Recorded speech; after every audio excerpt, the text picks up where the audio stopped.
Aloha, beloveds. Thank you so much for tuning in today.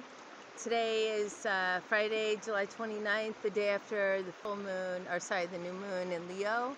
And I'm cooling off here at the creek, just outside of Selma, Oregon, and taking a drive over to the ocean because, wow, it's really hot in the Rogue Valley right now. It's nearing 110 degrees almost every day. And yeah, I'm really feeling the fire of this season as we're moving into August. A couple years ago, we had some really brutal fires that happened towards the end of the summer, and many of us are continuing to pray for some relief this year and for the water element to continue to be present. We did have some rains later in the spring and early summer, which was helpful. And yeah, I'd just like to share some insights and transmissions that I've received recently through working with grandmother medicine and spending time outside. I've been sleeping outside on the ground for over 2 weeks now, and I highly recommend it. It's so cathartic and so healing and so helpful to be outside in the fresh air and breathing in yeah, just the goodness that Mother Gaia has for us during this dream time. My dreams have been super potent and very transformational, and I've gleaned so much about my path and where I've been and where I'm going and what corrections I can make and where I can focus my energy more and where I can loosen up the reins a bit and not be so dispersed in my energy. For myself, and I'm sure many of you are feeling this, like the need for real focus and intention right now during these times. My energy has been pretty dispersed. I feel really activated in a lot of ways in a lot of areas, and I feel like my potency has been watered down and diminished in a way because I've been wanting to take on too much and do too much and feel drawn to so many different paths and medicines and services and helping different folks out, and that's really beautiful, and I really appreciate the opportunity to be in service. But I also know that for myself, in order for me to be fully effective in all the ways which are best for my highest good, I really just need to dial it in, like really dial in my energies and focus on the three main things that I'm here to do at this time. And this new moon really helped me crystallize that, so I'm really grateful for the way in which the moon helps us coalesce our intentions and plant those seeds and release whatever energies don't serve. I've also been working very closely on a daily basis with the Ganesha mantra, and that's been just completely removing blockages that I thought weren't able to be removed, or blockages I didn't even see in front of me that were impeding the flow of abundance and invitation and joy and harmony. Yeah, just a greater degree of connection and alignment I'm feeling at this time. And a friend told me something really pivotal and potent about mantras and how they work in the collective mind is that the mantras are always going. It's like a radio frequency that you tune into. These mantras have been utilized and chanted throughout time, you know. I don't know how long, but certainly a very long time. And the really powerful mantras for calling in and invoking certain energies to assist and help clear and cleanse and brighten and illuminate parts that need to be seen and dealt with. And the frequency of the mantra is always present in the field, and because there is no actual time, the mantra is always present. And so when we chant these mantras intentionally and drop into that space of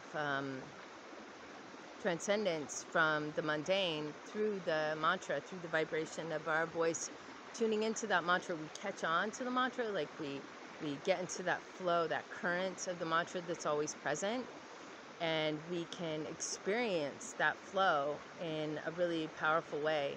And traditionally, mantras have been chanted 108 times, in stillness and without distraction.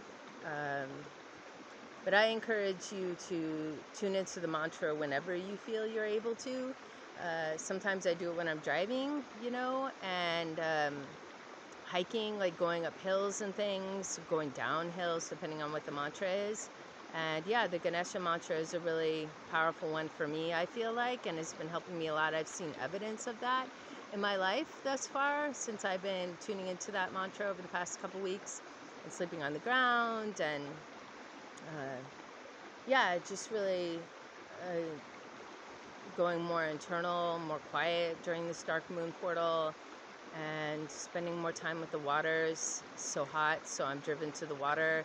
I have a lot of fire energy, and so waters help me calm and soothe and cool and align again.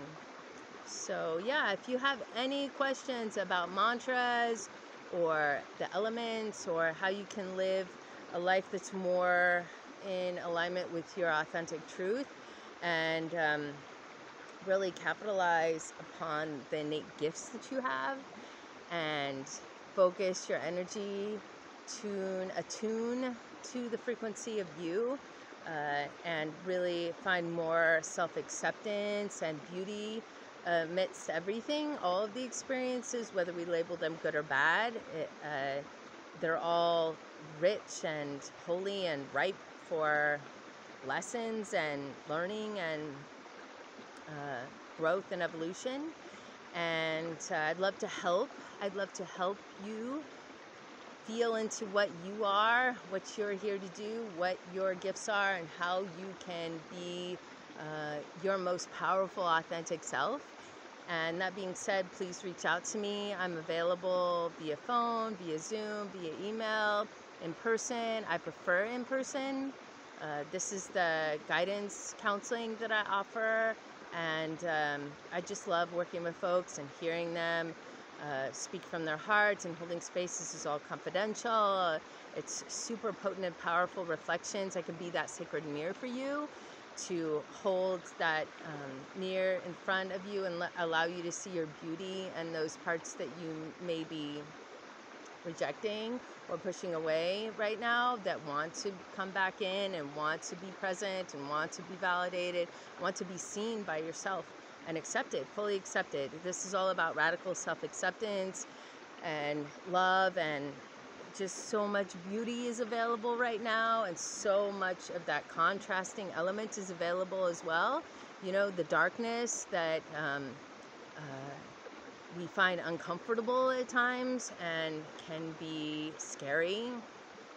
So fear coming up, but that fear is there to drive us towards the light, to drive us towards our authentic nature, our authentic truth, and it's really a gift. It's really a gift that has been coming through so strongly for me, that suffering is grace. This is something Baba Ram Dass said, especially towards the end of his life, after he'd had a stroke and he was suffering immensely and was having a challenging time communicating with his voice, is that suffering is grace, and so we can celebrate those times of darkness and pain and seeming suffering as golden opportunities to launch us, to catapult us, to spur us towards that which is the opposite, the opposite of that visceral, painful feeling we may be feeling in our hearts or our guts or body. Physical pain can definitely be something that awakens us, allows us to go deeper, allows us to transcend fear of death, fear of loss, fear, just grief. It can stir up grief, and it can help us feel what that really feels like and have more empathy for others through that painful experience. Very likely, whatever pain you're experiencing, possibly, potentially, millions of other people could be experiencing that same pain, and so you're never alone in your pain. And we, as the collective, are collectively working towards the light of authenticity, the light of health and wholeness. You know, we're already in that state. It's just recognizing it, becoming cognizant of it. That's the practice. That's the practice. Coming back to the breath, coming back to the realization that we're already home. Everything's already perfect. So may this message find you well, dear beloveds. I encourage you to get outside, take in that summertime vibe here in the Northern Hemisphere, and just love yourself fiercely, deeply, beautifully. You're so worth it. You're so worthy. You're so beautiful. Aloha.